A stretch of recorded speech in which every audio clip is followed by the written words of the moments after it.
Darkness in broad daylight. Prologue. Birmingham, Alabama. Summer, 2007.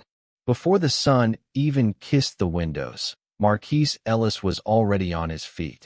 He would quietly put on his gas station uniform, kiss his daughter on the forehead, hug his son tightly, and step out into the darkness. 10 hours at the station. Then a long shift unloading shipping containers at the port. 2 hours on the bus. A slice of bread with canned beans, and back to bed. Sleep was a luxury. Life was long, but without a future. Marquese was 35. 3 years earlier, he had lost his wife, Nicole, the mother of his children. A police officer had shot her during a chaotic supermarket raid. Mistaken identity, they said. She reached for her bag. It was a sack of oranges. They said it was a tragedy. The officer was acquitted in less than a month. No charges. No compensation. No sorry. The media called it a misunderstanding. For Marquese, it was the end of the world. But he had to hold on. For Devin, his thoughtful 9-year-old son. And for Maya, 4, who still asked when mommy would come home. Part 1. The Park and the Trap. One Sunday after work, Marquese took his kids to Woodlawn Park. That day, the grass was greener than ever. Devin played with a plastic airplane, and Maya ran around her father, giggling and clinging to his pants. For the first time in years, Marquese smiled without forcing it. Nearby sat an elderly white woman, Mrs. Annie Barkley. She fed the pigeons. Then, out of nowhere, a thin man in a gray hoodie rushed toward her, tried to snatch her purse. She screamed and resisted. He shoved her. She fell. Her head hit the curb. Without thinking, Marquese left his children and chased the attacker. But the man disappeared into the trees. When he returned, the woman was dead. He called the police, but, seeing Maya trembling and Devin frozen in silence, he left.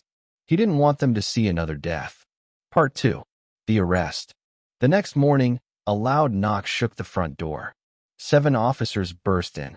They tackled Marquese in front of his children. No questions, just cuffs and the words, "You're under arrest for the murder of Annie Barkley." At the station, he wasn't allowed a phone call. He was locked in a windowless back room. The toilet was blocked. Water came from a rusty kettle. There was no food. He was beaten, expertly, where no bruises would show. At every interrogation, they told him, "Just confess. It'll all go away." They showed him photos of a purse with his fingerprints, fake witness statements, fibers from his jacket. All lies. But no one cared. Part 3. The Officer from the Past. On the 4th day, they dragged him to another room. And there he was, Brett McCrae, the same officer who killed Nicole. Gray eyes, smug smile, and a tattoo of a flaming pistol on his neck. The same tattoo the killer in the park had. It clicked instantly. Brett had killed Annie and framed Marquese, just like he had once killed Nicole. This wasn't just a bad cop. He was a predator in uniform. Part 4. The Wolf in Sheep's Clothing. Brett McCrae was born into privilege. Son of a judge, raised in a conservative white suburb. Football captain, honor student, church-going. But behind the smile was rot. In the police academy, he joined a secret brotherhood, the Pure Arkansas. Their motto, order by any means. Their symbol, a flaming pistol. Brett loved control. His record was spotless, thanks to internal friends. But he had a growing drug habit. Meth. His paranoia grew. He grew violent. The night he killed Annie, she had recognized him from childhood. She said his name. He panicked and silenced her. It wasn't the first time, and wouldn't have been the last. Part 5. Blood for Justice. In his cell, Marquese broke, physically, but not mentally. He knew justice would never come through the courts, only through him. He pretended to give up, said he wanted to confess, asked to see McCrae. When Brett walked in, Marquese shattered a ceramic mug against the wall. A shard, straight to the throat. One strike. No scream. No chance. At trial, Marquese said only one sentence. "I did what your system refused to do." They sentenced him to 30 years. Part 6. The Fire Doesn't Die.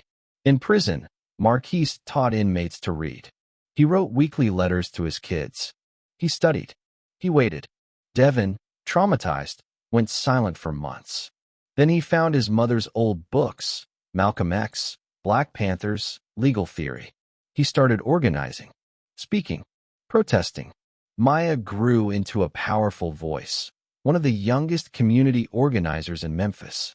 She led peaceful protests against racial profiling. Her speeches appeared in newspapers. Then came the leak. A young Latino rookie, Officer Carlos Mendoza, had witnessed everything, from McCrae's corruption to the abuse of Marquese. He smuggled files to civil rights lawyer Jamila Hunter. She exposed the pure arc to the world. Investigations followed. Several officers were arrested. Brett's name was dragged through every headline. But the courts never overturned Marquese's conviction. In 2022, after 15 years, he was granted early release for good behavior. Epilogue. Chicago, 2025. Marquese now works with a nonprofit that helps former inmates rebuild their lives. He's quiet, thoughtful, older, but steady. Devin is now in law school. Maya organizes rallies and teaches kids about justice. On Marquese's chest is a new tattoo, a pair of scales, and on one side, a burning pistol.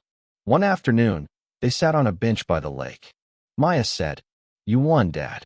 He looked at the sky and answered, "I just survived. You too. You're the victory."